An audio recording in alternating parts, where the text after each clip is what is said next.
Ladies and gentlemen, good morning and welcome to the Jamaica Customs Agency's Trade Facilitation Symposium 2022, coming to you live from our studios in Kingston, Jamaica.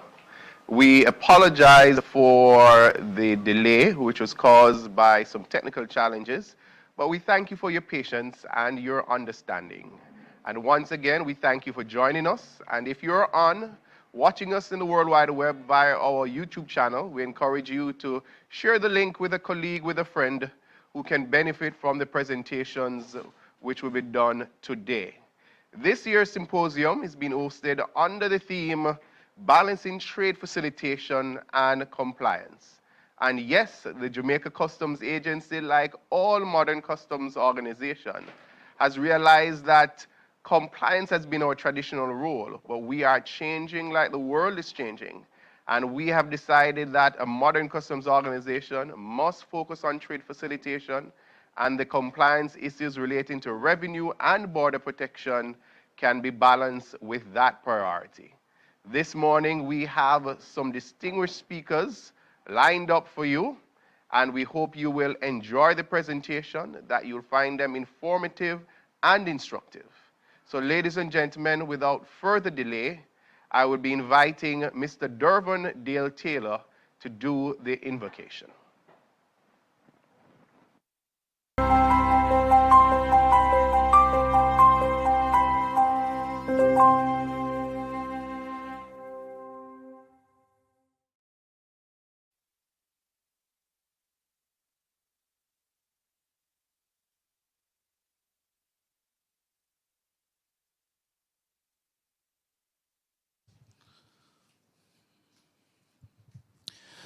So God, we thank you. We acknowledge your sovereignty. We acknowledge your lordship. We give you thanks that we're able as an agency to host this inaugural Trade Facilitation Symposium. As we navigate through the discussions, we ask God that the objectives and the goals of this symposium will be met. As we have discussions, listen to presentations, we ask that the material and information that will be presented will all go well to the better off of the trade ecosystem. We ask for your divine blessings upon the day's program. These and other mercies we ask. Amen.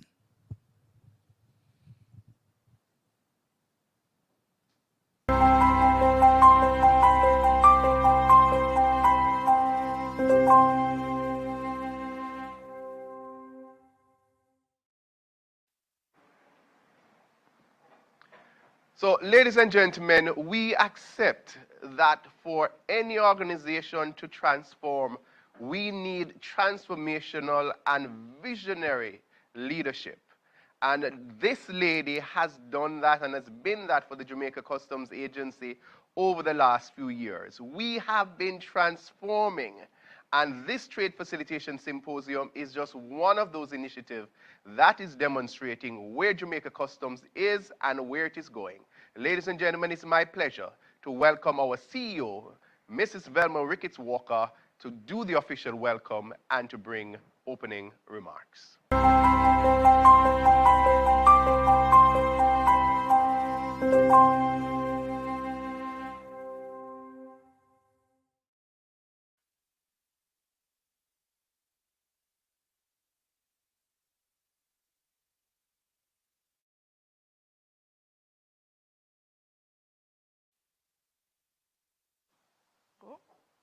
Today, it gives me great pleasure in greeting everyone from Jamaica and across the globe to the Jamaica Customs Agency's first biennial Trade Facilitation Symposium, being held under the theme, Balancing Trade Facilitation and Compliance.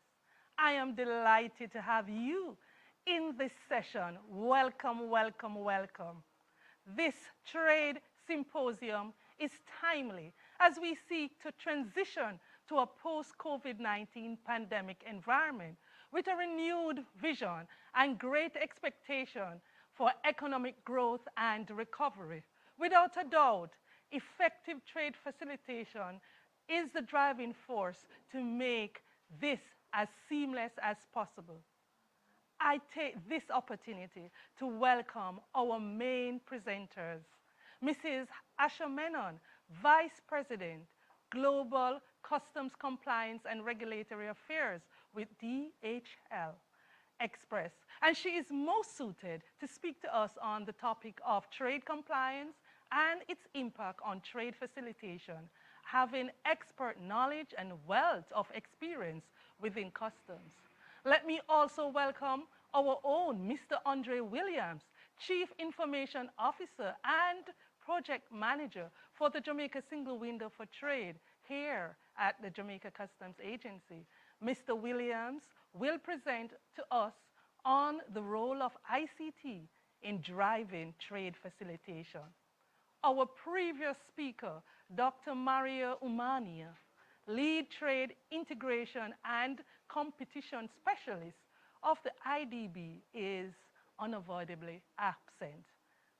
Mr. Mark Williams, the Chief Executive Officer of Kingston Wharves Limited, one of our long-standing strategic partners in trade logistics, terminal and warehouse operations. He brings to us to this discussion a strong and defined perspective on port operational efficiencies, innovation, synergies, and its impact on trade facilitation. Our speakers will definitely bring the required knowledge, expertise, and understanding to the theme. Special welcome to all representatives from our various stakeholder bodies, all participants joining us virtually, the Jamaica Customs Agency's management and staff, and our moderator, Kingsley Henry. Welcome. Trade facilitation is at the forefront of our mandate as Customs Administration, and it is a key component for economic growth and development. There is a misconception that trade facilitation and customs compliance cannot coexist. That is, where trade facilitation benefits are extended, it is considered that compliance is compromised. Let me clarify that this is not so. It is against this background that we have chosen this theme, as it allows us all as stakeholders within the supply chain to examine and understand that trade facilitation drives compliance and vice versa. Where there is compliance, legitimate trade will take the forefront and benefit from trade facilitation measures. These benefits include authorized economic operator program, expedited clearance, simplified procedures, and other programs geared towards trade facilitation of legitimate trade. Effective trade facilitation pivots on the principles of the ease of doing business, transparency, and predictability. As a key partner in the process, the Jamaica Customs Agency is consistently examining and implementing improvement strategies geared towards facilitation of trade, as we understand that the primary goal of trade facilitation is to help make trade across borders faster, easier, and more predictable. Over the years, we have implemented various programs geared toward simplification and harmonization with best practice approaches. We have a strong authorized economic operator program.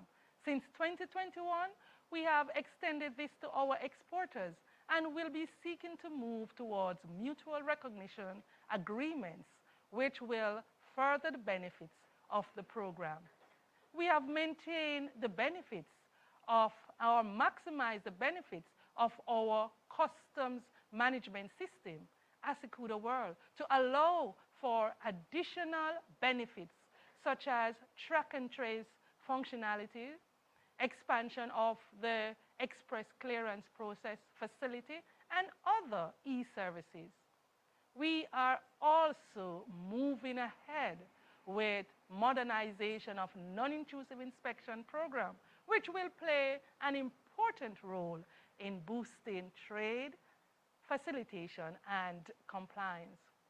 Within the heights of the pandemic, we focus our efforts on the opportunities through introduction of innovative and flexible initiatives, resulting in the implementation of numerous programs which facilitated greater efficiencies and turnaround time.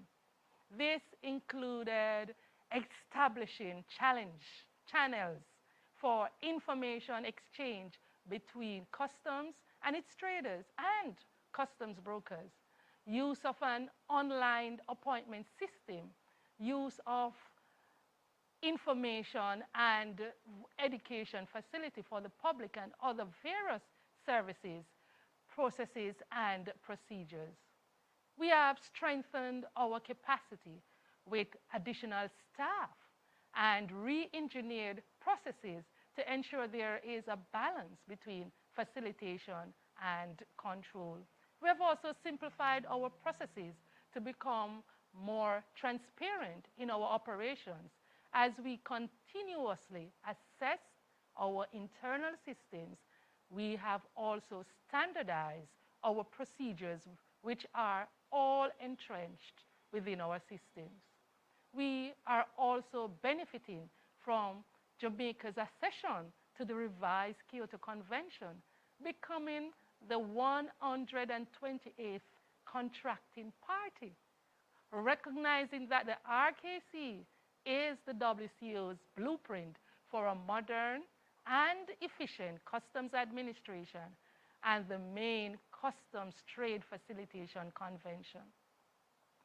The repeal and replacement of the 1941 Customs Act, giving rise to the 2020 Customs Bill, which is currently before a joint select committee of Parliament, when passed, will allow for full maximization of the benefits from the RKC. That is, promoting several key principles such as transparency and predictability of customs actions, standardization and simplification of the goods declaration and supporting documents, as well as risk management and audit-based controls.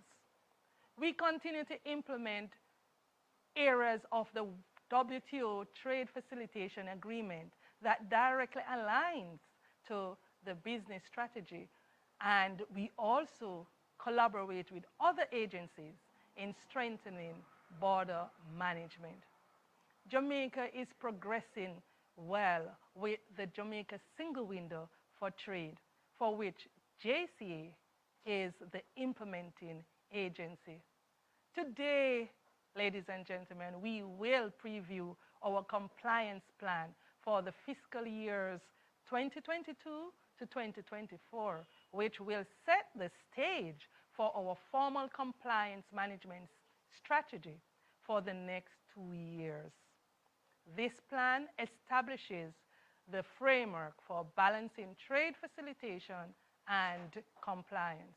Traders, look out for this within the current year. Ladies and gentlemen, the management and staff of the Jamaica Customs Agency remain fully committed to our mandates. Thank you for participating. Do enjoy our symposium.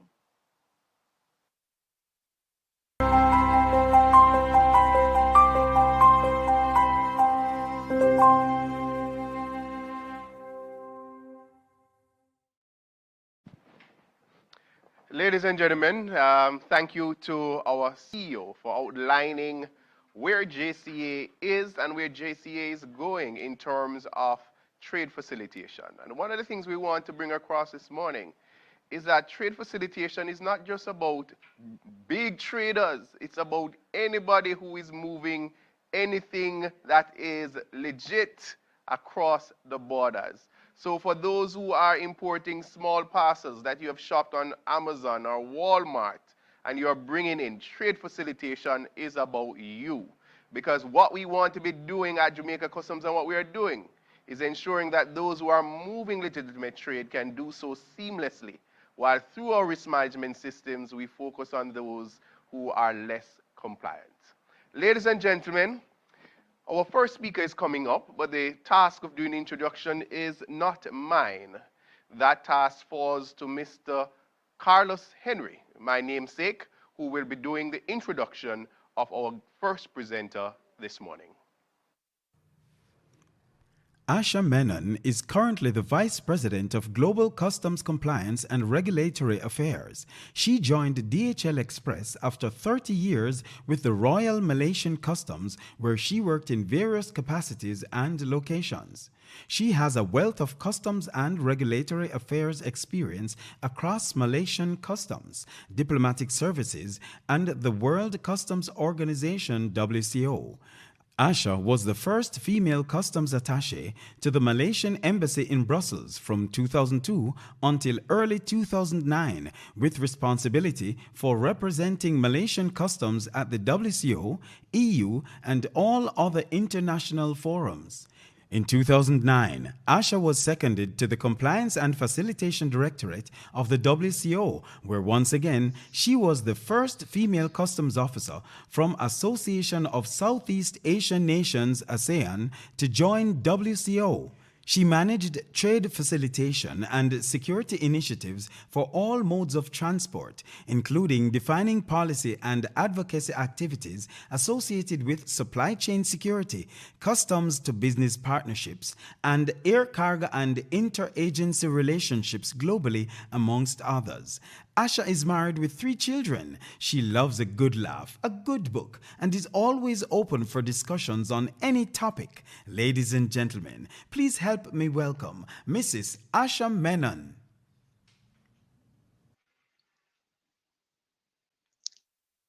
Thank you very much. A very good morning. Mrs. Velma Rickard-Walker, CEO, Commissioner of Jamaica Customs, distinguished guests, presenters, ladies and gentlemen. A very good morning to you from Belgium.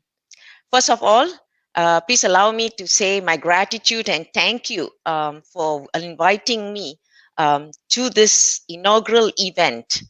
I am certainly very honored to be here and be given the opportunity to share what DHL is doing in this area. But I must admit, sometimes I get confused between my old hat and my present hat because I've just joined DHL just below 6 months.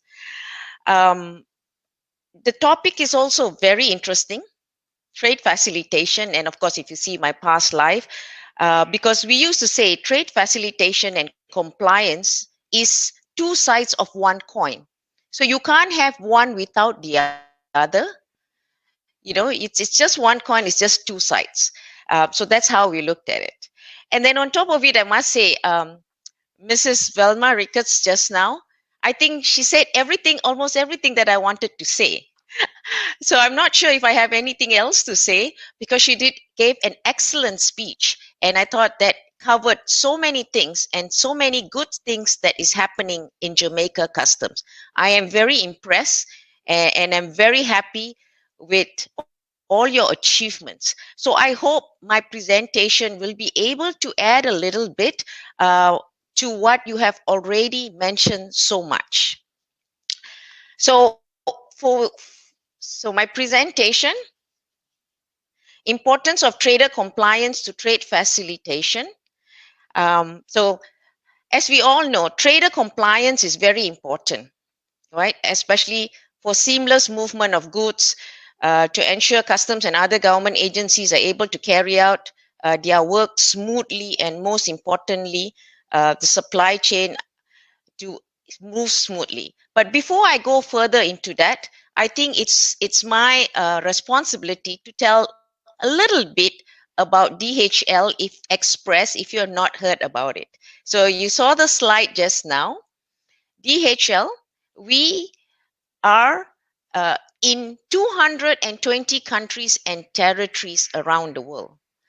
We have 120 employees altogether, out of which 15,000 are dedicated to customs clearance employees. So that is how much emphasis we put on customs and regulators. If you see, we service 3 million customers, and we up to 200 plus million shipments and customs cleared each year. And just to give you an indication, because I'm sure when you all think of DHL, you also think about the vaccination that we have moved globally. So we have moved more than 2 billion, to be precise, 2.3 billion vaccinations distributed globally by DHL. Next, please. So importance to trader compliance. To trade facilitation. So I'm taking a totally different perspective in this presentation to say, when you say it's important to trade facilitation, but it's also why it is important to be able to do compliance. And it has to do with both sides, whether it's a trader or whether it's other regulators, customs and other regulators. But my first statement would be, we believe that 99.9% of traders are compliant. So I'm sure all the traders here, including myself, DHL, say we are all compliant. And I think what it means is only the degree of compliance, right? Because we believe there's only maybe 0.1 or 0.01% of traders that are really not compliant. And everyone else is generally very compliant traders. It's only the degree of compliance may vary from company to company, because it depends again on the customs. What do you mean by compliant, right? Is a mistake, is an error, is an omission, does that all become non-compliant, right? So what is the degree of compliance, or what is the degree of tolerancy of non-compliance in customs and other regulatory agencies make us traders compliant? Now, so this is a kind of a list of things that I have put about, thinking why traders should be compliant, how to be compliant, and on the other hand, what the regulators think. Mindset, I think, is a very important. I think the mindset of most companies, like I said, we want to be compliant, right? We want to be compliant, we want to be transparent, we want to be trustable, we want everything. And especially for DHL, I can say we are very committed to foster compliance. And at this point, I just want to say we are very, very open. We have a lot of data. We are very transparent. We are very happy to share any data or all the data we have with regulators. If you are open to have this communication and engagement with us, we are very happy to have this commitment and to have this engagement.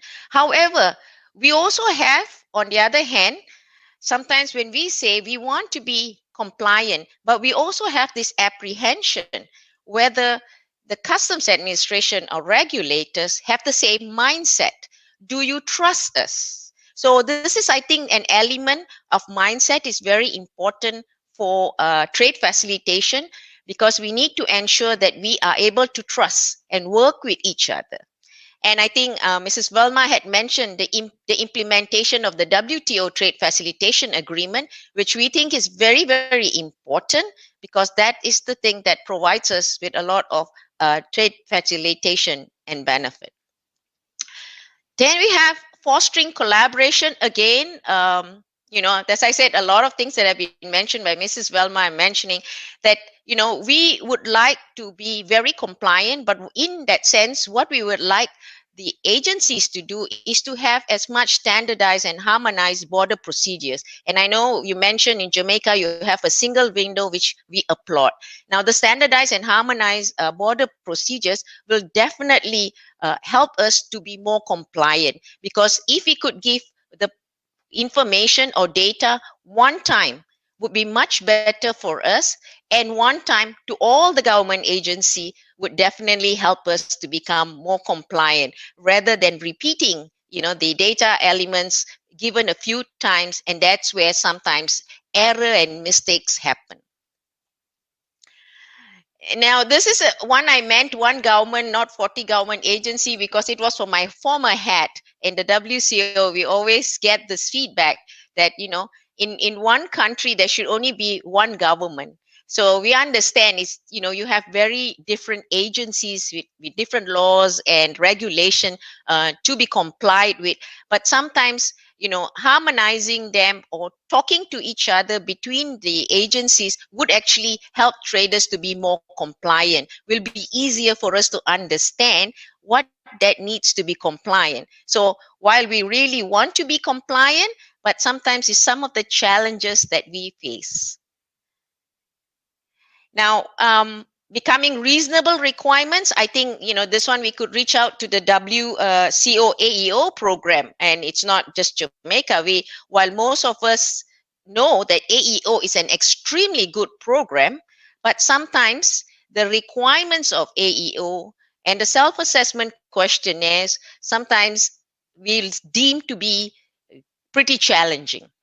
And so what I think we look forward is the trade facilitation benefits that you get becoming an AEO. Now, the rest you will say regulatory coherence and costly to comply. This is something that sometimes hinders how we are able to comply and to be a good compliant trader. So we hope that these are some of the things that will help us as you are doing it, will definitely make traders more compliant. Customs business partnership, industry engagement, I think that's extremely important, and we see that especially in this pandemic, when some of the new regulation that comes out without industry engagement, and that has caused some bottlenecks and some hardships at the border. So I think it's very important for us as traders to be compliant. We need to be able to be engaged with with regulators and customs, especially to make sure that it's all well. And lastly, recognizing compliant traders. And I think I heard that Jamaica, you already have an AEO program, you have a green lane, I think, program, you have a trusted trader program. However, I must say at this point of time, DHL is not an AEO yet. And so we hope that you will open the scope of AEO for us to become an AEO and to show how compliant trader that DHL Express is. Next, please.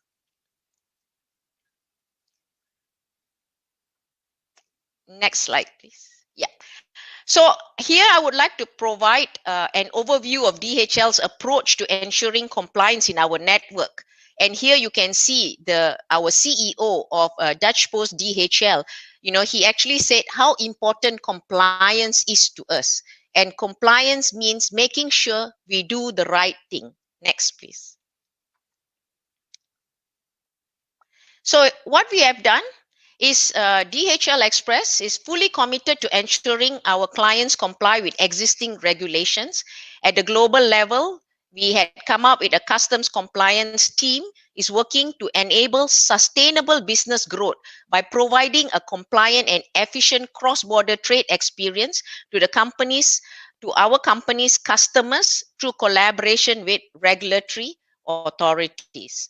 So customs compliance is a core element of DHL's culture and the value proposition to our customers, together with our ethical working remit. So for many, many years now, DHL Express has implemented proactive checks in its processes to avoid non-compliant shipment entering in our delivery chain. This includes screening of freight shipments prior to departure of airplanes to ensure they do not pose security-related risks. For example, X-ray or NII scanner inspection. We also do physical examination, for example, to proactively identify non-declared dangerous goods. And we also screen the consignor and consignee information using data analytics tools to deny services to those infringing regulations in the past. This is called our denied party screening. So in addition to these proactive checks and to strengthen them, DHL Express has launched the Global Customs Compliance Program that you see on the screen now, with the goal to further improving shipment integrity and commercial invoice data quality provided by shippers. So this is what we are saying, as we mentioned earlier, trader compliance, and we're giving example of what DHL does to show that how compliant we are as a trader. So we look at 4 risks targeted here. So it is undervaluation, IPR, true shipper and receiver, and goods description. This is something that we have developed to ensure that no non-compliant shipment enters our network, and that indirectly we feel it also helps our customs and regulators so that they also, or you will not be burdened with this kind of shipments, because we are actually doing the job before it even arrives to you. So the key theme that is running through the 4 risk areas that we have identified in our global compliance program is data quality. We proactively continue to engage with our own customers, because customers are giving the shipment, to educate and raise awareness of the importance of providing complete and accurate data, and of the fact that non-compliance have serious and tangible consequences, right?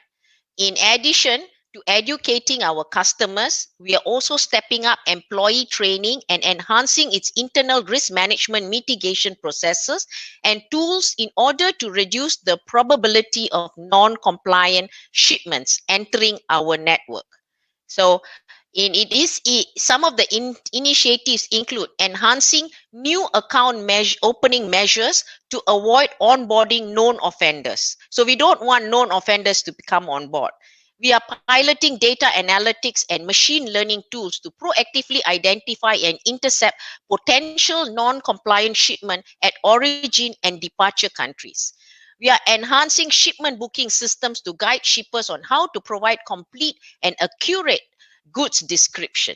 So you can see here what I mean by undervaluation. So we are making sure that the goods that are declared are not undervalued. So if we know it's a Nike shoes, and if they declare for $10, we definitely know that's undervalued, right? That's definitely undervaluation, and that's a big no.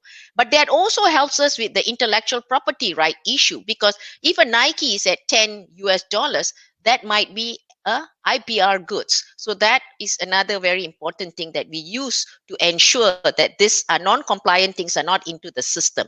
The true shipper and receiver, I think this is where customs will appreciate more, that ensuring that the person who is a shipper or the consignee in the names is the actual person, and the actual real name.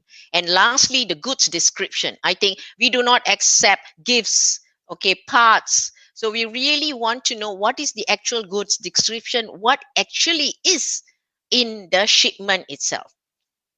One additional area of work where much can be done is related to the exchange of information with customs or other government agencies. So we just give you an example. One of that mechanism exists in Hong Kong, where the Hong Kong Customs and the DHL Express Hong Kong, they did a joint memorandum of understanding, and from there they started working on intercepting more than 28,000 outbound shipments identified as suspected IPR infringing goods. So this is one of the pilot that we did with Hong Kong in the IPR area.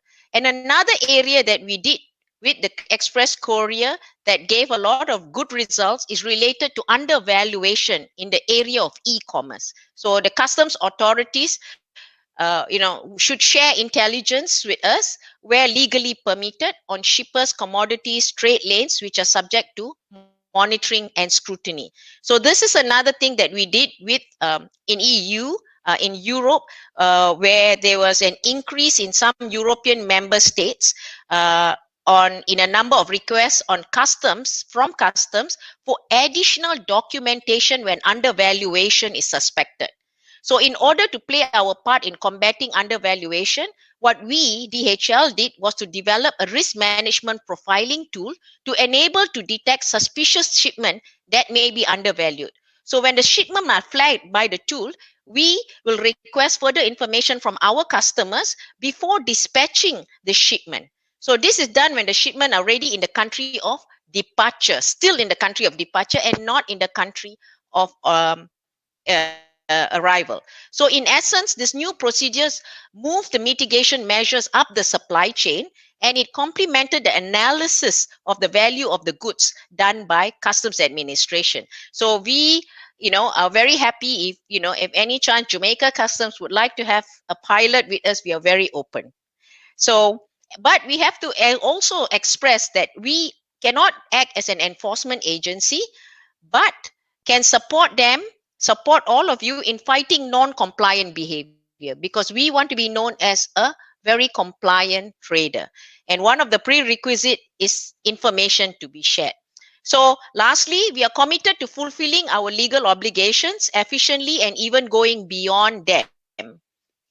So we are happy to cooperate and provide accurate, timely information, intercepting, acting against non-compliant shipper as our customers, providing additional support and information to customs or any other government agency, and undertaking shipment checks, leveraging our data analytics.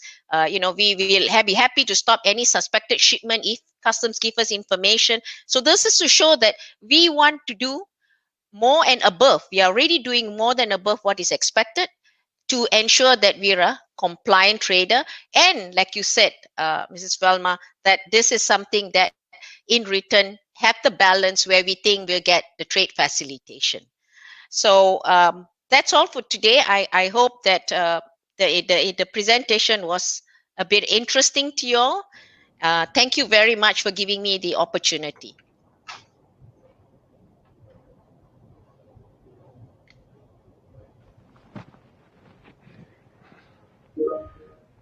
Well, Asha, that was a very encouraging and enlightening presentation. And certainly, Asha, it's good to see you. I remember our days from WCO NII Technical Expert Group. And it is such a pleasure to see you this morning and to see that you have transitioned that knowledge from your years of experience with WCO and Malaysia Custom to DHL. And I think all our traders in Jamaica, there is so much to learn from your presentation. And I think my takeaway is that compliance is not just a customs issue. When traders realize that they must partner with us or should partner with us in compliance, it makes your business model work better because your customers will benefit from seamless movements of goods through the borders. So, Asha, in Jamaica, would I say, big up yourself for that presentation, all right? So we absolutely love that, and thank you so much, Asha. And we look forward to continue to interacting with you in this new role that you have at DHL, because there's a lot of lessons that we can learn and certainly try to transfer to the traders in Jamaica. So thank you so much again. Ladies and gentlemen, if you have ever traveled or if you intend to travel and you have shipped something, and we call it in customs unaccompanied baggage, you'll find this presentation that is coming up very useful. So stay tuned for this video presentation. Traveling to Jamaica with unaccompanied shipment? The Jamaica Customs Agency is encouraging all air passengers with unaccompanied shipments who have a taxpayer registration number, TRN, to present it to customs upon arrival.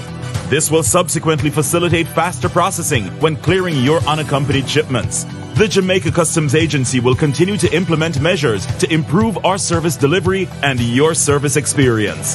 You may contact us at 876-922-5140 or email public.relations@jca.gov.jm on this and other customs-related matters. Jamaica Customs, keeping our customers in focus.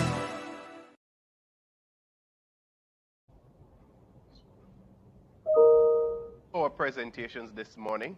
Our next presenter will be introduced by Mr. Sean Davis of the HRMD at Jamaica Customs Agency.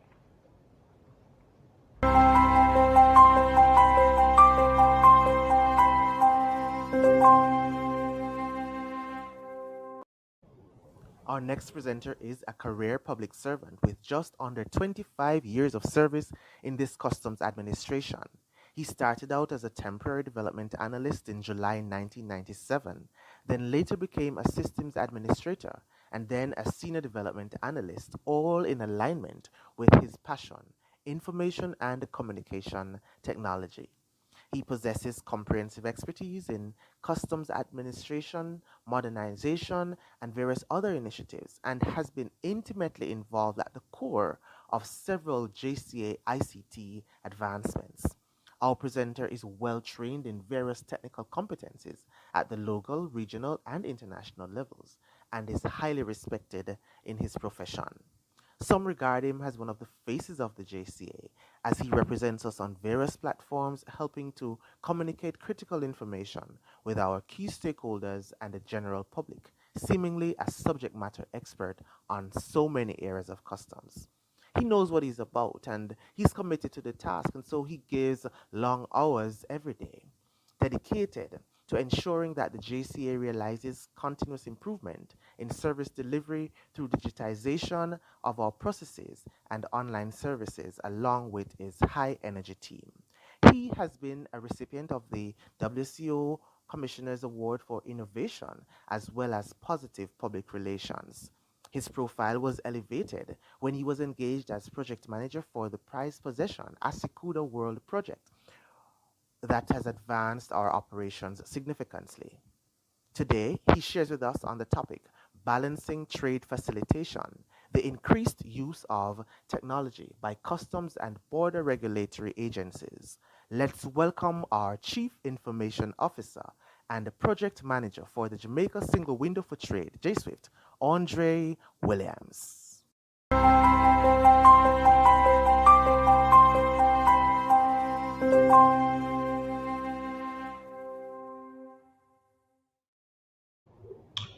Thank you, Mr. Davis. To the Commissioner of Customs, Mrs. Vilma Walker, my fellow panelists, Ms. Asha Menon of DHL, and also Mr. Mark Williams of KWL, and all our viewers online, pleasant good morning.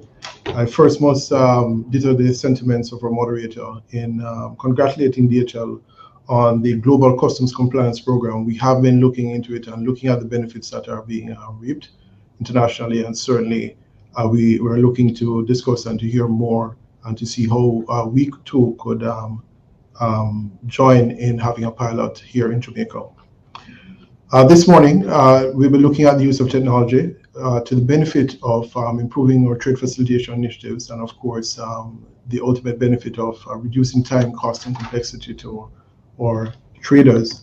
And it is important that we remind ourselves of the mandates, the core mandates of the Jamaica Customs Agency, which has to do with border protection, the facilitation of legitimate trade, and of course, the equitable and efficient collection of revenue. There must exist a balance between all three. This, of course, contributes to the growth and the success of our economy. That is by reducing the time, cost, and complexity of trade and improving on the ease of doing business and ensuring that we are transparent and accountable in all our operations. We have been looking at a number of strategic objectives. The Commissioner did outline a number of initiatives that are currently underway here, and of course, all geared towards enhancing facilitation and improving compliance. And of course, improving compliance means that we make it easier for those who are traders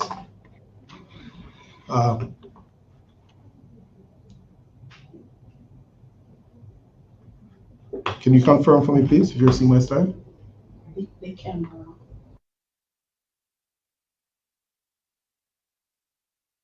Making it easier as possible for our traders to comply, certainly, and making it easier, of course, in terms of our enforcement activities here at the Jamaica Customs Agency.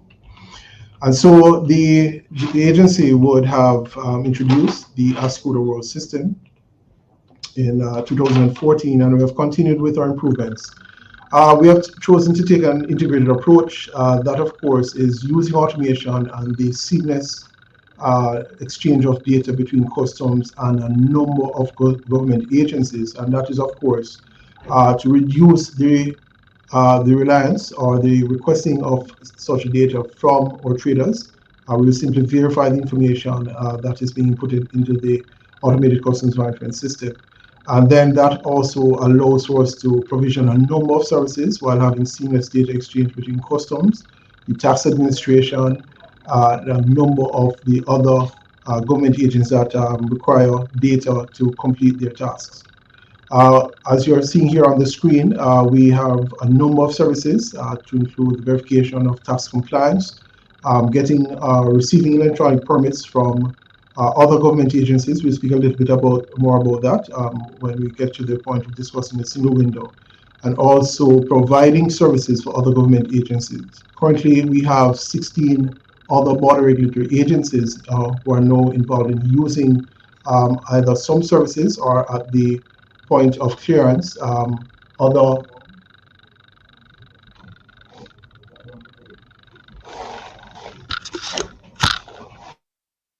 that have been provisioned in this regard. The use of centralized risk management has been a huge benefit for our operations, not just for us customs, but also for the other partnering border regulatory agencies, as it concerns reducing overlaps and, of course, coordinating inspections at the ports and warehouses, and also the premises for those who have been granted authorized economic operator status. And this has also allowed for a centralized risk selectivity tool being used through ASCUDA to identify products that would be of interest not just to customs, but these other border regulatory agencies. And through the services of ASCUDA, we here in Jamaica, we also have the fully implemented port image system, which is also now fully integrated with the ASCUDA World System. And it has also allowed for additional services and integration with the terminal operators.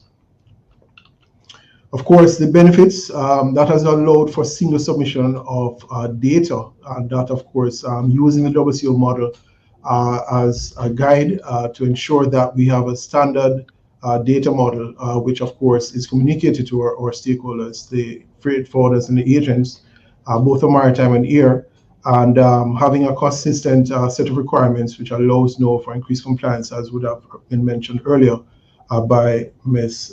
Menon. And certainly that has made it easier for the consistent presentation of data in terms of the data quality, and allowing for us to do risk assessment and improving on our overall turnaround time. And in addition to this, we would also provision additional services which has allowed for the use of electronic releases from the customs management system being sent into the procurement system, which allows also for our agents and the terminal operators to effect and provide new services such as the current booking, or appointment system rather, which allows for the streamlining of goods entering and leaving the port. And that has reduced congestion at the ports, both for inbound and outbound cargo. In looking at the centralized risk assessment capabilities, currently we have seen also significant improvements in routing declarations that have been flagged for intervention by another government agency. In our previous paradigm, this would have been requiring the trader to visit the office of these border regulatory agencies. And as was mentioned earlier, we really should be seen as one government. And this has afforded us the provisioning of services, especially as it concerns inspection and the electronic verification and releasing of cargo. And so we now have a number of government agencies involved with carrying out their documentary review within the automated space. And of course, that is being coordinated between customs and the regulatory authorities and indicating their electronic approval. And of course, that reduces the time, cost, and complexity for traders. This has, over the years, boosted our performance in terms of fast clearance times. We have seen an improvement, significant improvements in our revenue collection, and also significant improvements as well in the level of compliance from our traders, while reducing the administrative costs, both for customs, the border regulatory agencies, as well as our traders. In automating the services, that has also achieved simplified business processes. We have looked at the overlaps and the redundant processes and documents related to those. And we have now fostered pretty much a paperless environment, which allows now for seamless communication between departments within customs and also in terms of operations involving the other border regulatory agencies. And of course, a risk-based and a coordinated framework for interventions where necessary. These are some of the benefits as well in terms of reduced intrusive inspection. And the Commissioner did mention our current initiative, which is underway for establishing a non-intrusive inspection program, which will see a greater visibility by way of integrating our scanners with the automated customs system. Improvements in the overlaps, as mentioned earlier, and greater coordination between customs and the border regulatory agencies. Significant cost saving for customs and also for our clients. And currently we're seeing an average of 91% of cargo documentary clearance being completed within 24 hours. And that's a significant improvement. We also have an overwhelming amount of data which is resulting from these automated workflows, and greater accountability and transparency in terms of our operations and that of the traders as well. Another major initiative has to do with the implementation of the single window, and this would have resulted with in the government of Jamaica ratifying the Trade Facilitation Agreement in 2016. And under Article 10.4, it did make as a recommendation that for the establishment of a single window, and this would have given birth to JSWIFT. This is this initiative, of course, is resulting from a contract with the United Nations Conference on Trade and Development, UNCTAD, and the Jamaica Customs Agency has been designated as the lead agency, implementer, and operator of the single window. And so we are currently working alongside UNCTAD to complete the implementation of the single window, and of course delivering the services for the border regulatory agencies who are currently onboarded. And so, of course, the single window is a one-stop electronic system which allows for documents to be lodged only once, and no other agency who is involved should be requesting these additional documents. And so it allows for electronic routing of the applications, as whether it involves one or multiple agencies. And this, of course, we would have also been guided by the adoption of the WCO data model. Of course, it makes a recommendation for use of the LPCO that, of course, refers to license, permits, certificates, and other trade-related documents. And in dematerializing these documents and having electronic application forms, we have seen significant improvements in terms of removal of a number of forms for the services that have been onboarded, as well as a simplification of the services for border regulatory agencies and in terms of their internal workflow now being fully automated. This diagram would have shown what things were before in terms of the agent having to move between multiple government departments to obtain one approval after another, and then conveying that, of course, to the other, and then, of course, ultimately taking that to customs. And what you're seeing now in the to be is a streamlining of the processes where there is a single point of reference, a single set of requirements, depending on the product that is being imported, and then, of course, that being routed electronically to one or multiple agencies for approval, and then, of course, seamlessly being transferred to the customs management system.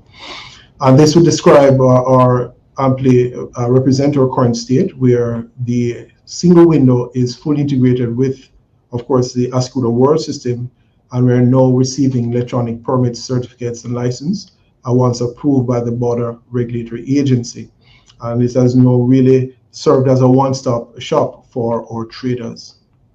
For the intending importer or exporter, they should not be concerned with who the responsible parties are. What they should be concerned with is the item that they have to export and what the regulatory requirements are. And so the single window will provide them with a list of requirements and to, of course, include the ability for them to submit their application online, make an online payment, and then the system has intelligence of routing that application between one or multiple BRAs.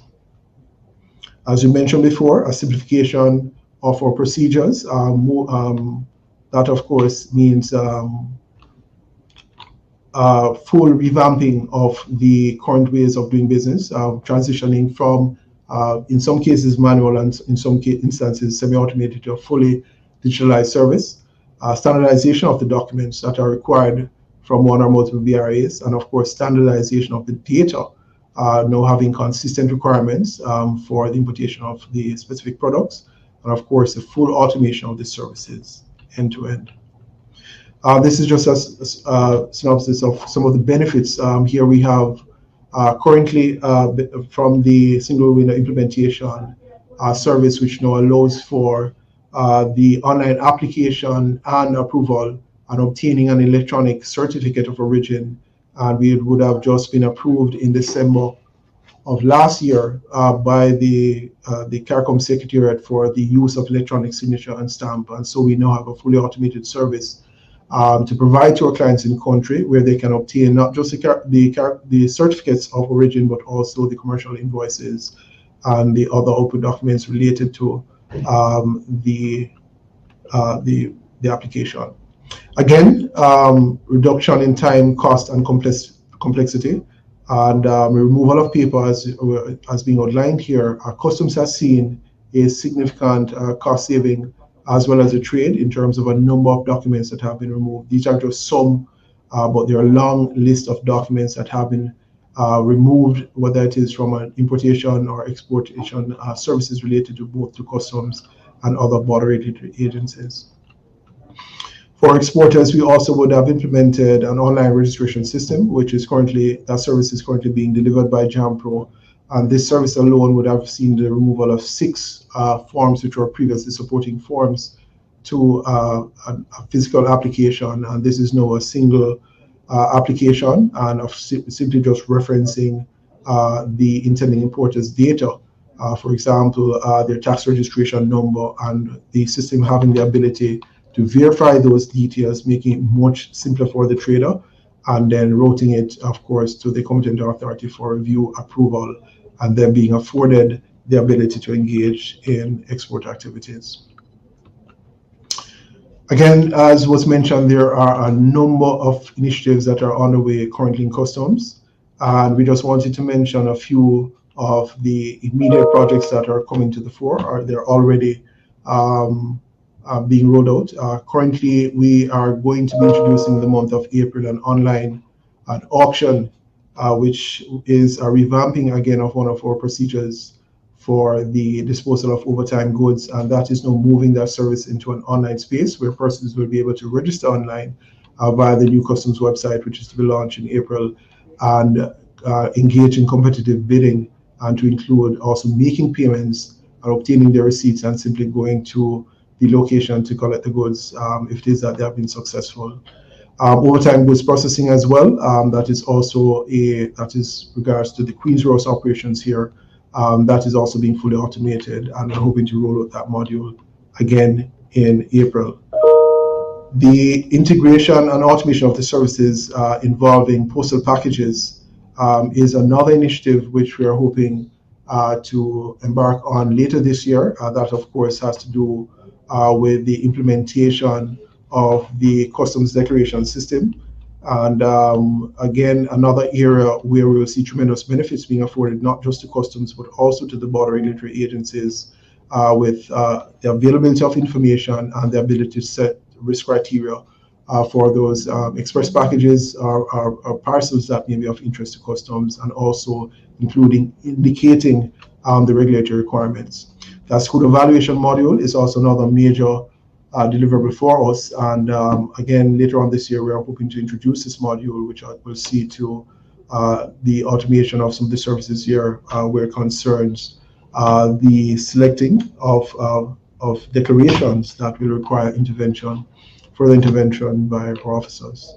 We're also introducing a post-clearance audit case management module, which will again see improvements in our internal operations and, of course, providing a better service to our clients in terms of timely audits, and, of course, having the ability to route these audit case files, the reports to the importer or the declarant who is involved, and having a full automated workflow. We also have, under the PCS project, again, we would have had fully integrated services, and we're now going to be accepting the electronic manifests through the PCS. We currently are accepting electronic manifests through Asicuda, but the air carriers will now be routed to direct or to submit the electronic manifest through the port community system, and so we will now have a single point of submitting both maritime and air cargo manifests to the Jamaica Customs Agency and other parties who are involved in the trade and logistics supply chain. This is just a synopsis. It's quite a bit, but we do have, as we mentioned, a number of automated services here in the agency. In excess of 90% of our public-facing services have been fully automated, and we're now working on those internal workflows to ensure that as an agency we operate as efficiently and effectively as is possible. Just to mention, I'll take this opportunity just to advise our stakeholders here of some of the services that are going to be introduced with our new website. Certainly we'll be packaging and making available a number of intuitive videos, and of course providing information as a service. We are also going to be having our new customs blog or news, so persons are encouraged to subscribe to our website where you will be receiving notifications for any new information that is being posted there. We did mention the online auction, and we're also introducing a revamped instance of our duty estimator and a more user-friendly tariff search. We do know that for the trade, the language of the tariff has been somewhat of a barrier, and certainly what we have done is to use the commercial descriptions. For example, someone wanting to import a cotton t-shirt or a surgical rollout, we want for them to use that commercial language or natural language and to enter the item that they are searching for in terms of wanting to know not just the tariff but also the associated duties. And so we'll be making the service available as well in April with the introduction of the newer website. All right, so that is it for me. As I said, there are a number of initiatives. We've just spoken only about a few of the projects and major programs, and thanks once again. And now hand back over to our moderator.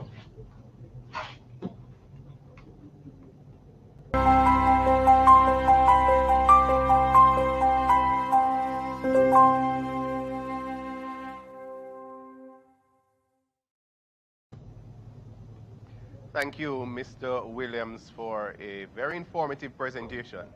And ladies and gentlemen, Mr. Williams could have gone on for hours, And that would have given an indication of the full breadth of the reform initiatives that the Jamaica Customs Agency has been undertaking over the last few years. And so for all of you who are in the trade in Jamaica, you'll be familiar with one or many of those initiatives. And JCA continue to work on new initiatives as we seek to modernize our processes and as we seek to make it easier for you to do business. Ladies and gentlemen, at this time, if you have questions, what I would encourage you to do is to post those questions in the chat, and if time allows, we will be happy to have our presenters field some of those questions at the end of the symposium. So Mr. Williams would have spoken about Jamaica's single window for trade, and now we would like to show you a presentation from the Jamaica Agricultural Commodities Regulatory Authority, onboarding into the Jamaica single window for trade.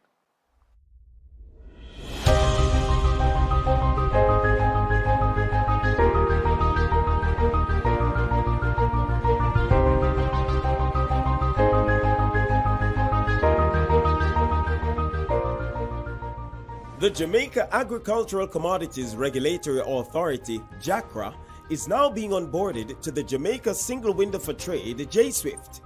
Effective January 10, 2022, JSWIFT will be facilitating online applications for all JACRA import permit releases. Traders and their agents will now be able to make online payments for JACRA cess. Benefits will include faster processing times and increased convenience, facilitating trade and doing business. No more walk-ins or waiting in lines. The JACRA Import Permit Release Service, effective January 10, 2022 on JSWIFT.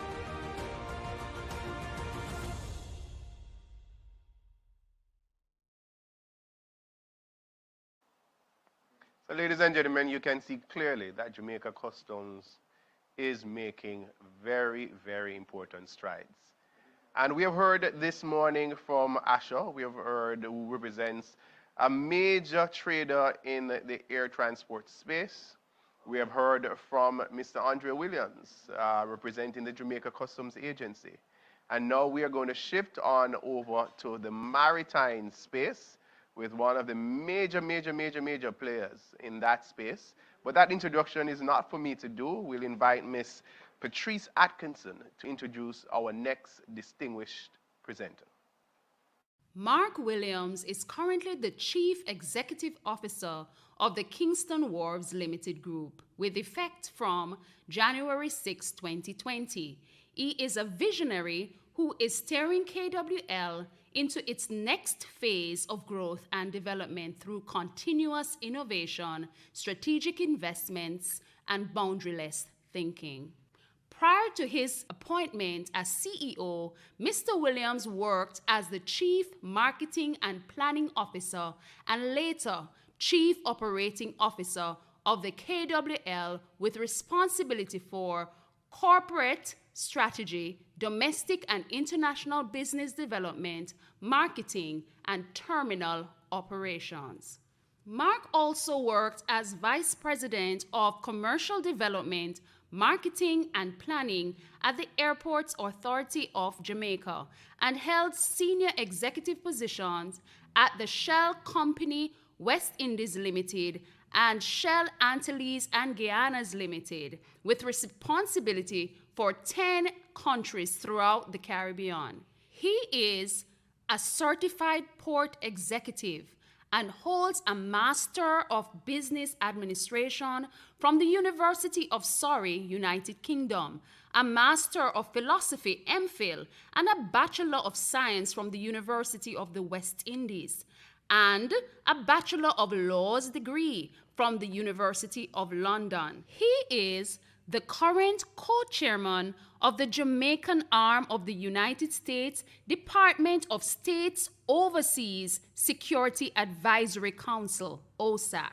He is the recipient of the United States Embassy's Stakeholder Appreciation and Recognition Award, SARA, which is presented to partners for exceptional program partnerships in health, security, education, democracy, and social development.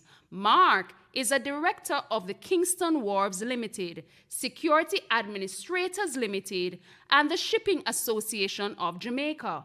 Ladies and gentlemen, it is my honor to present to you Mr. Mark Williams.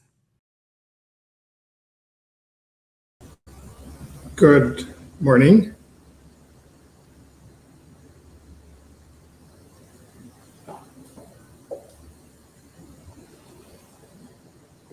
There. Okay.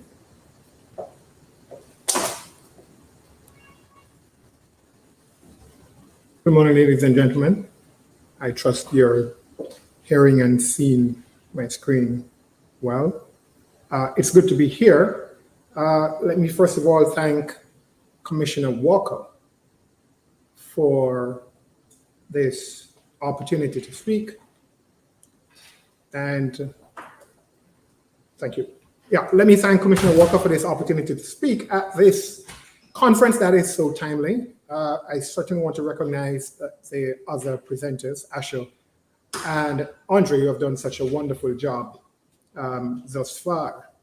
I think that this topic, as I said, is really timely, and I certainly want to give a perspective from the terminal operator's position. What I want to do first is just to set the perspective of the challenge that we have as a country as it relates to port performances in logistics development.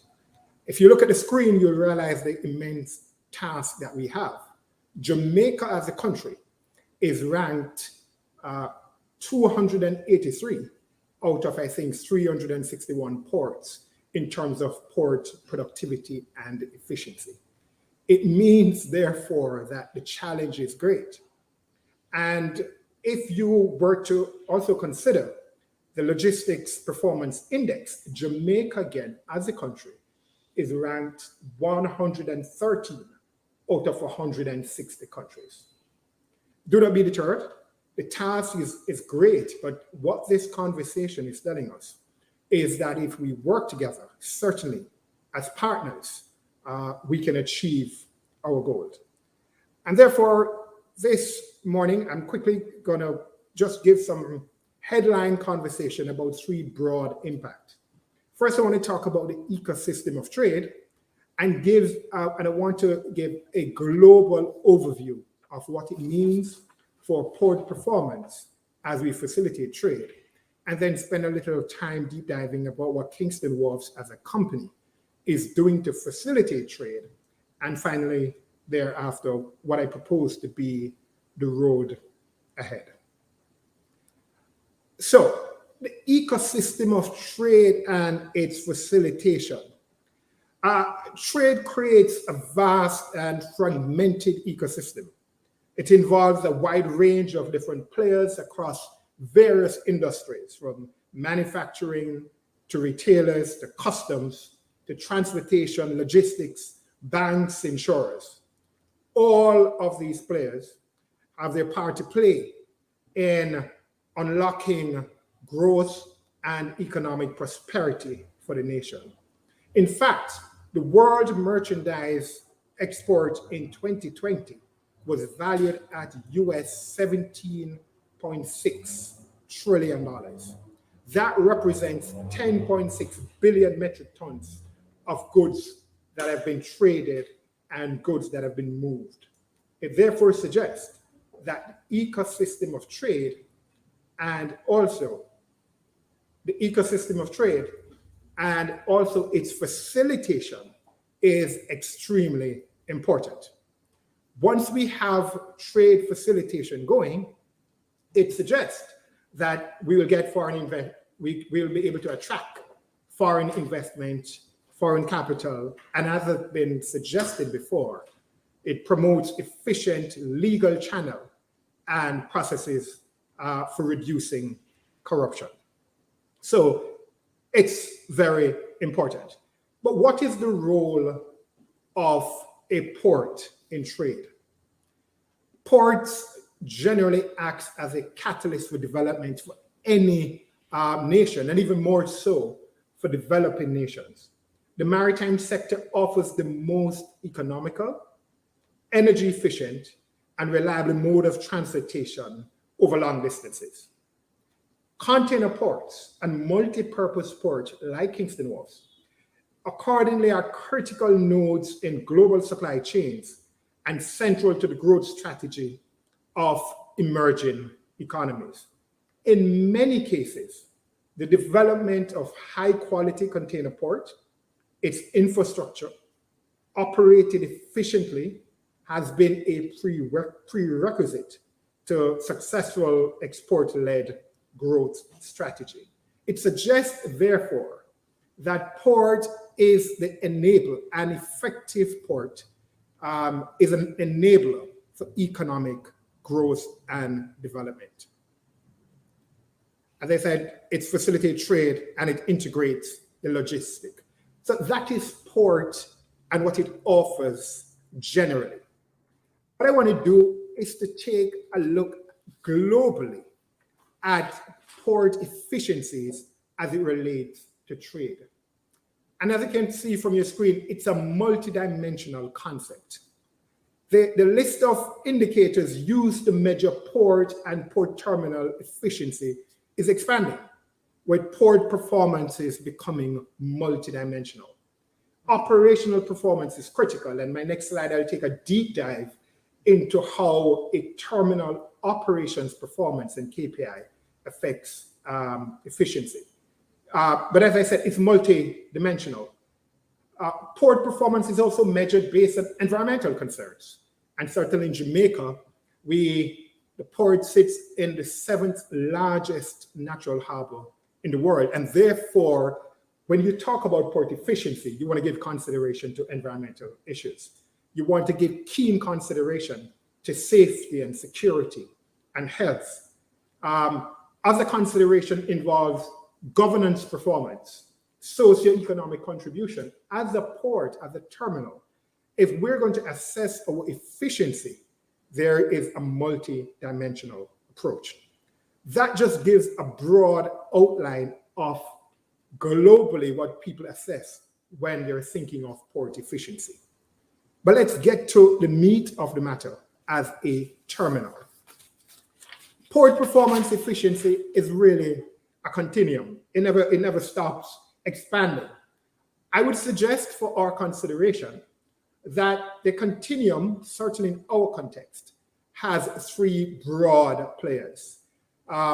First, the maritime operations, the terminal operations, which I'll deep dive in, and what we call the interland operations. The efficiency of a port is part of a continuum that includes all these 3 actors, as I have suggested. These dimensions are interrelated, since inefficiency in one dimension is more than likely will impact the other.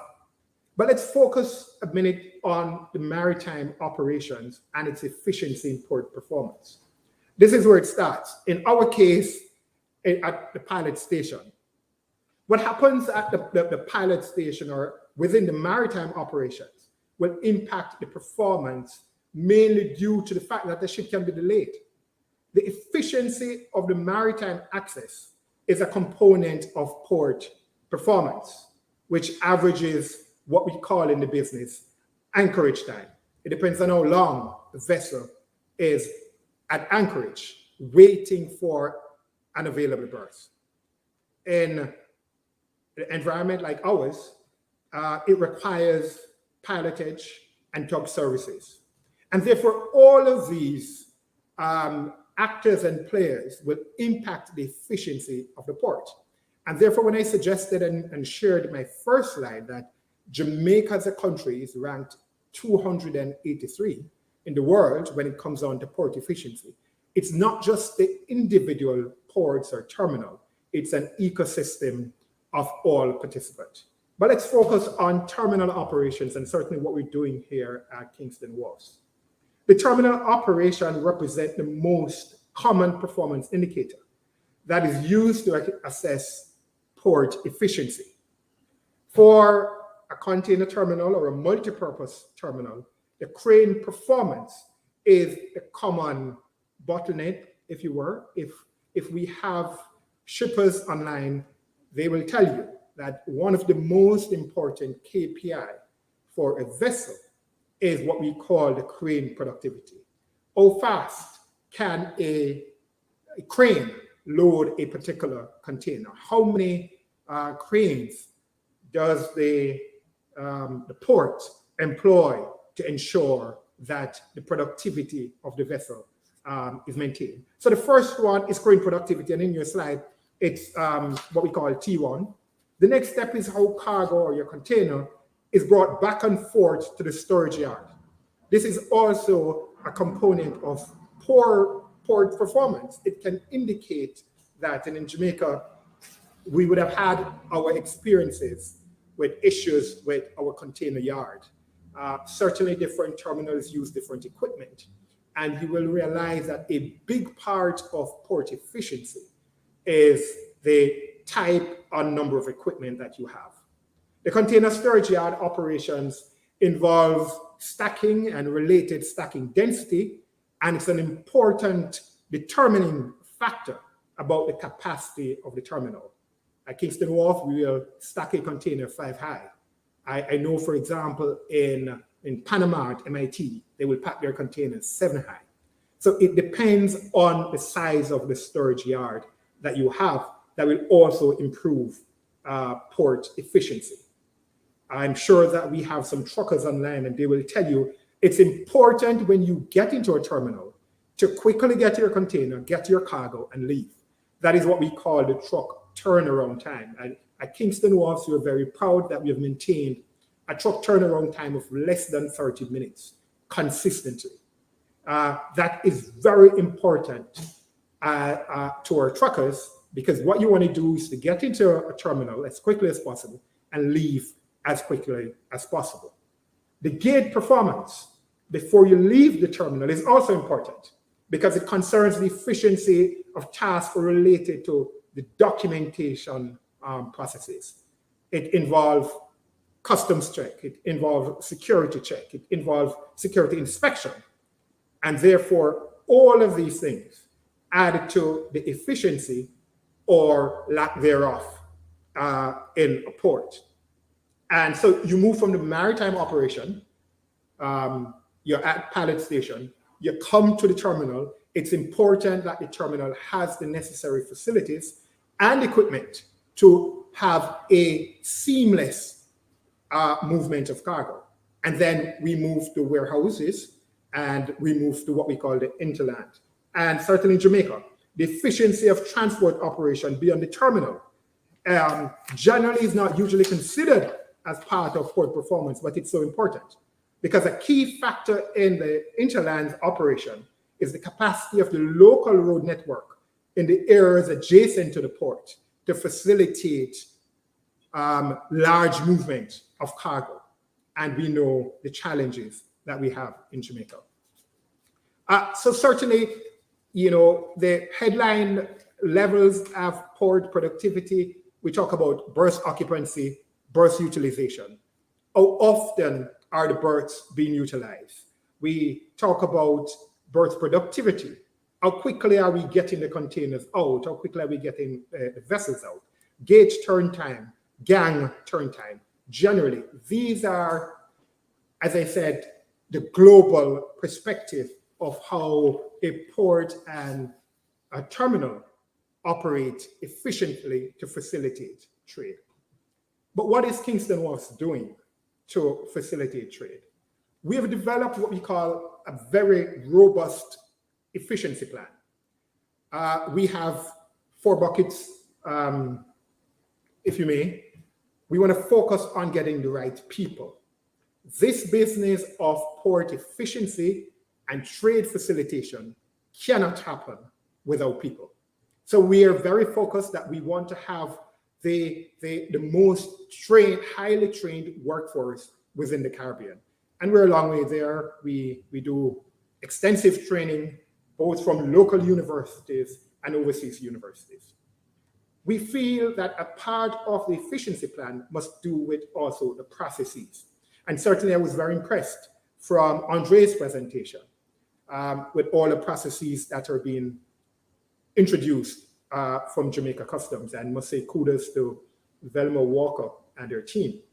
So we're looking at processes at Kingston Wharves. We're looking at the plant, the infrastructure, and I tell you a bit more about that.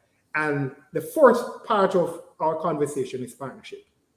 So it's people, it's process, it's plant, it's partnership. Let's take a deep dive into what we mean by the processes. At Kingston Wharves, we feel that technology must drive our operational excellence. And if I just do a quick plug for Kingston Wharves, we are the recipient of an international award for innovation and technology. We feel that we need to move to web-based cargo clearance, and that has been facilitated tremendously by Jamaica Customs. We have been implementing a new terminal operating system. What this means is that when a vessel is at their most recent port of call, we will have the information that that vessel is coming. We will know the type of cargo. We will know that cargo is stored on that vessel. We will know how many restores if those are necessary. So what we're doing is enabling a technological environment that can drive operational excellence. We're very pleased with the port community system. Equally, we're pleased with AFICUDA and Jamaica Customs and the idea of the entire ecosystem of Jamaica trade facilitation moving in a direction that is driven by technology. Last year, again with our business partners, Jamaica, the Port Authority of Jamaica, we spent in excess of $2 million to strengthen the security infrastructure at the wharves. And certainly in our minds, security is more than just having a guard at a particular spot. It is more robust, we believe, when that is driven by technology. So that's the process that we have focused on at Kingston Wharves. Let me move quickly to the plant. For us to facilitate trade and efficient trade, it's important that your infrastructure is ready. We announced earlier this year, and we had the honor of having the Most Honorable Prime Minister breaking grounds at Kingston Wharves, when we made known plans for what we call a bold investment. In 2022, just in 1 year, Kingston Wharves plans to spend US $60 million, and that is to facilitate our infrastructure readiness. We are in a time of uncertainties, but we believe that if Jamaica and Kingston Wharves and Jamaica Customs and the Port Authority will move this country forward, someone has to invest. And therefore, as I said, we'll be doing berth redevelopment at Berth 7. We've done container yard resurfacing, dredging. We've purchased brand new state-of-the-art, environmentally friendly mobile harbor cranes. That was just over €6 million. And we'll be constructing a logistics complex. Part of trade facilitation, as it relates to plant and infrastructure readiness, is to realize the opportunities that are coming. And at Kingston Wharves, we're convinced that nearshoring presents a bold new opportunity for Jamaica.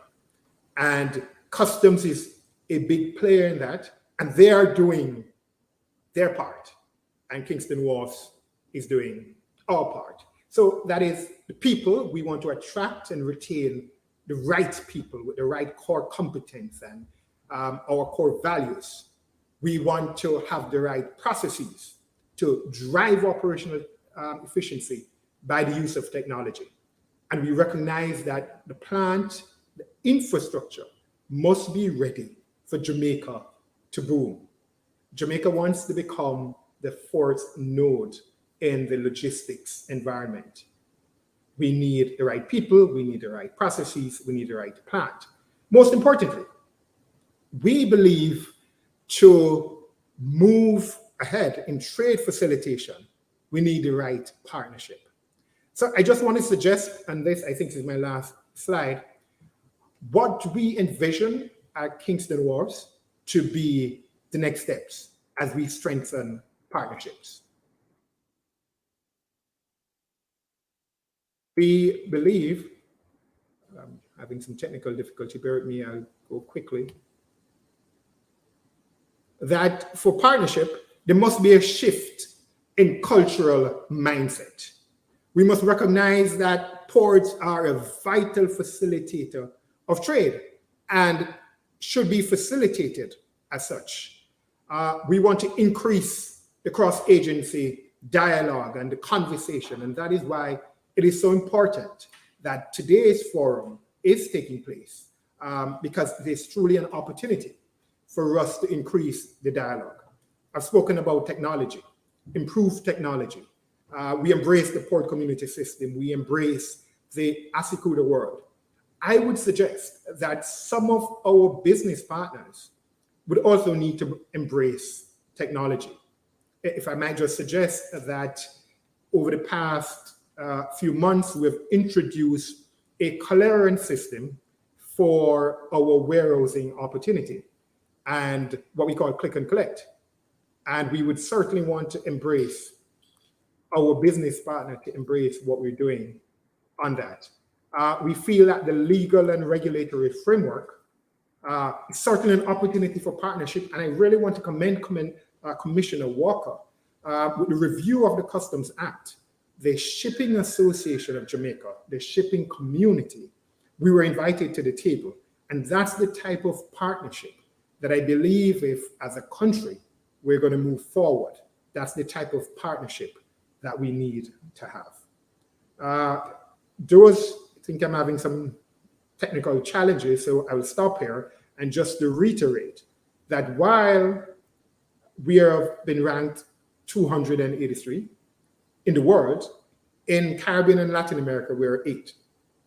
The task is great, but I do believe with the right amount of investment, with the right amount of vision and foresight and partnership, we can achieve this together. Thank you so much, Commissioner Walker and your team, for inviting me. I hope that I was able to share some interesting topic and insight into trade facilitation at the port, and certainly what Kingston Wharves is doing. Thank you so much.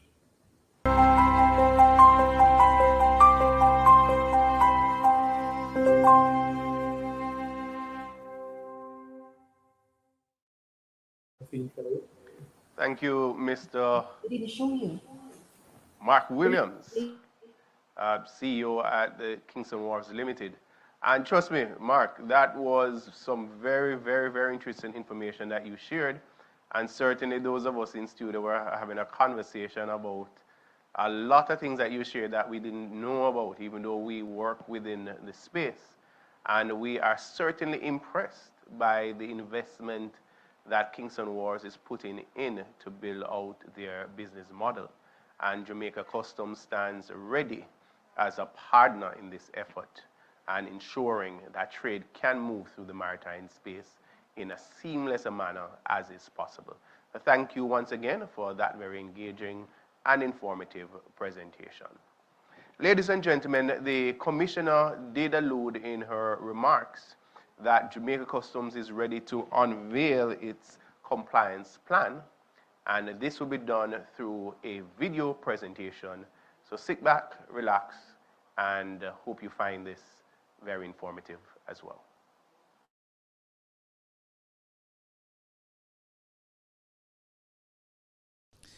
Ladies and gentlemen, the Jamaica Customs Agency, in its effort to continue enhancing trade facilitation, will seek to establish a structured compliance program for the period 2022 to 2024. The program seeks to achieve positive outcomes from the varying interventions and employed strategies through the main principles: partnership, accountability, and responsibility. The rationale for the program is underpinned by 3 main areas. 1, customs in the 21st century strategic policy, where there's a need for effective security and control of the international supply chains. 2, increasing demands for greater facilitation of legitimate trade. And of course, here in Jamaica, we're no stranger to that, as we have seen an exponential increase, especially where e-commerce is concerned. And 3, for Jamaica as a whole to move to a modernized border management approach. And no doubt, an effective compliance-based strategy is paramount to achieve such an outcome. Generally, compliance is defined as conforming to a rule, such as a policy, standard, or law. But in the context of the JCA, what is compliance? And here, compliance means adhering to customs laws and regulations on the movement of goods, persons, and means of transport. Compliance ensures security through quality trade data, the proper application of trade-related preferential duty tariffs, and the protection to society. Compliance enables customs to better facilitate trade. The program's priority focus for the 2022-2024 period encompasses 4 areas. 1, contraband. In particular, the countering of illicit movements of high-duty items and illegal guns and ammunition. As customs, the JCA is now part of the Get the Guns campaign. 2, commercial fraud. This can range from discrepancies such as undervaluation of goods, misdescription of goods, abuse of origin or preferential regimes, false declaration, and so on. 3, intellectual property rights infringement.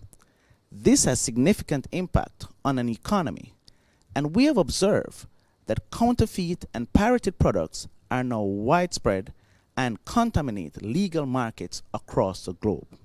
4, protection of the environment through enforcement of regulatory restrictions. The agency will bolster its effort to ensure that there is adherence to the other border regulatory agencies' standards. At the heart of the compliance program is the application of its model and strategies. The agency will seek to categorize traders based on the level of risk identified, associated with the level of compliance cost ranging from high to low, where full compliance will be realized. The level of risk identified will determine the requisite risk intervention that is needed, and so appropriate strategies will be applied, ranging from enforcement of the laws to utilization of non-intrusive inspection, post-clearance audits, and even to immediate release where there is full compliance. Utilizing both qualitative and quantitative data, compliance will be assessed for pre-arrivals at the border and post-border release of shipments or goods. The program will be executed utilizing a robust monitoring and evaluation mechanism. Key compliance indicators will be determined in order to assess whether objectives of the program are being achieved. Means of verification mechanisms will be structured, and periodic assessments will be conducted to determine whether the level of compliance amongst the categories are being achieved. Strategically, the agency intends to balance trade facilitation and compliance. But remember, it is compliance that results in greater trade facilitation.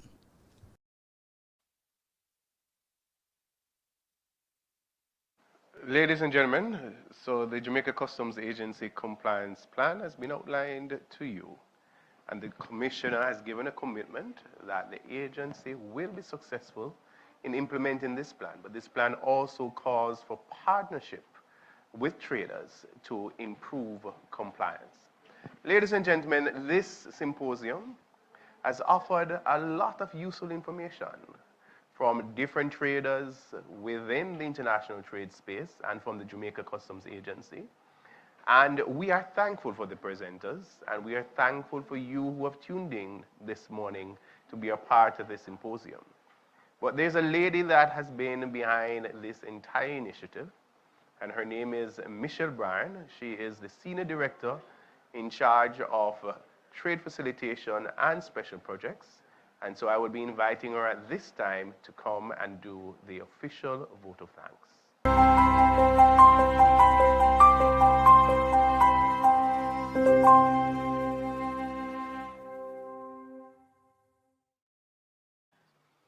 Good afternoon.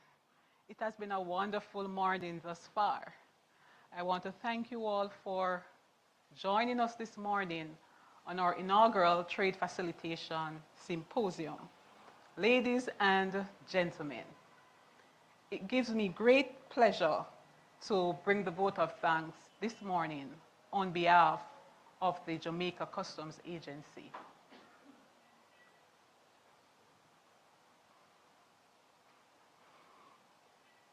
It has indeed been a milestone achieved with the successful staging of our first biennial Trade Facilitation Symposium.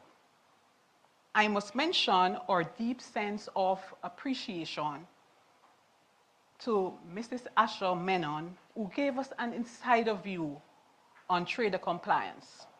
She elaborated on the need to foster collaboration through standardized and harmonized procedures. Special thanks to our very own CIO, Andre Williams, who provided a thorough update on our ICT infrastructure and initiatives and how critical that is for advancing trade from the perspective of border regulators. And of course, we are forever grateful to Mr. Mark Williams, one of our key stakeholders from Kingston Wharves Limited, who spoke about port efficiency from a multidimensional approach. He elaborated on the efficiencies required to ensure quick turnaround time. He reminded us of using the right people and providing the requisite training. He stressed the need for continued cross-agency dialogue and partnerships. Ensuring that infrastructure is ready is one key component that can result in all gains from trade facilitation, and that is one big takeaway from his presentation. Special thanks to everyone who joined us via our YouTube channel for this symposium. We hope that the information garnered here will assist you in building a greater understanding of the business of trade facilitation and how each of us can aid in balancing that process and advancing compliance. So, each time we have an event of this nature, I am always moved by the motivated and dedicated team behind the scenes. Our JCA production team right here on the ground, thank you, thank you, thank you. Our public relations and customer service team, thank you for all the coverage that we have been getting on this inaugural event. Special thanks to our team members who did the introductions of our presenters. Thank you. Our Information Services Division, our ICT hub, we want to thank you for ensuring we had the required data to run this event today. Mr. Earl Stewart, our Director, Planning and Research, thank you for our lighting our compliance plan for 2022 to 2024. Special thanks to our in-house pastor, Mr. Dervan Dale Taylor, who started us off on the right tone. Special thanks to my team, Trade Facilitation and Special Projects Officers Samantha Reed and Christopher Brown, who were the leaders on this project. And I must say thank you for this event. Well done. We must also thank our CEO and Commissioner of Customs, Mrs. Velma Ricketts Walker, for our continued leadership and support in enabling our growth and development as an entity committed to transformation of all we do business.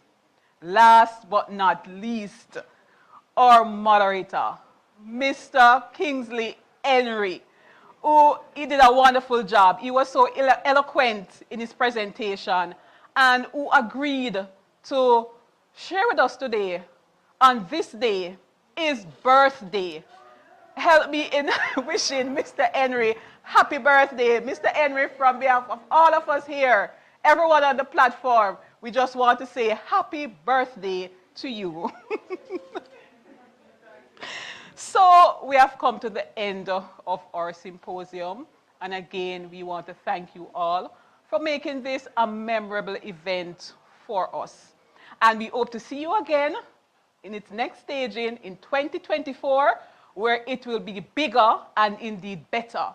Thank you all. Thank you, thank you, thank you.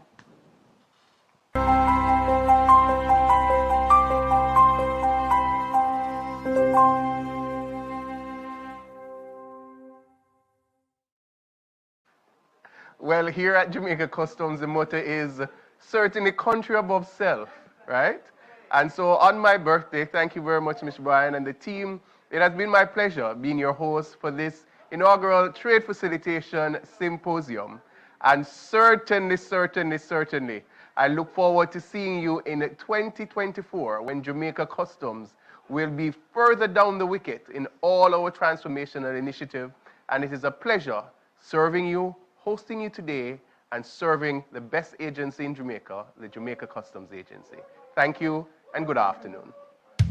Traveling to Jamaica with unaccompanied shipment? The Jamaica Customs Agency is encouraging all air passengers with unaccompanied shipments who have a taxpayer registration number, TRN, to present it to Customs upon arrival.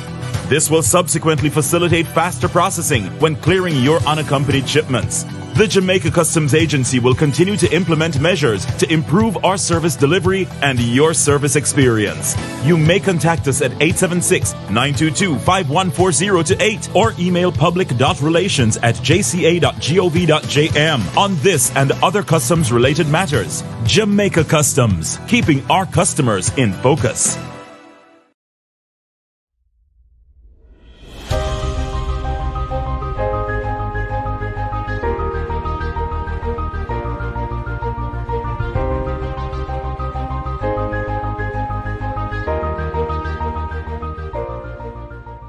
The Jamaica Agricultural Commodities Regulatory Authority, JACRA, is now being onboarded to the Jamaica Single Window for Trade, JSWIFT. Effective January 10, 2022, JSWIFT will be facilitating online applications for all JACRA import permit releases. Traders and their agents will now be able to make online payments for JACRA cess. Benefits will include faster processing times and increased convenience, facilitating trade and doing business. No more walk-ins or waiting in lines. The JACRA Import Permit Release Service, effective January 10, 2022 on JSWIFT.